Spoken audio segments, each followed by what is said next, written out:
Assalamu alaikum friends, today I will discuss how to clear cache and cookies in Chrome.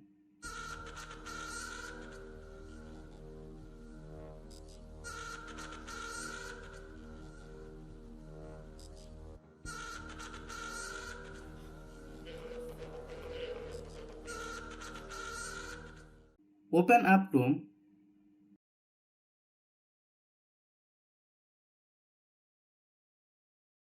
go to the three dot icon,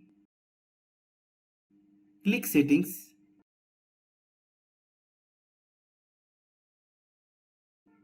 click privacy and security, click clear browsing data,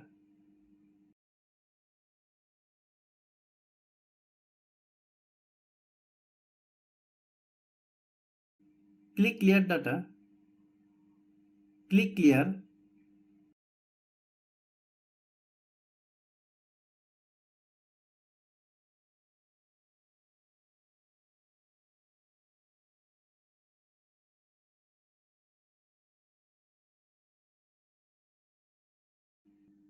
Thanks for watching.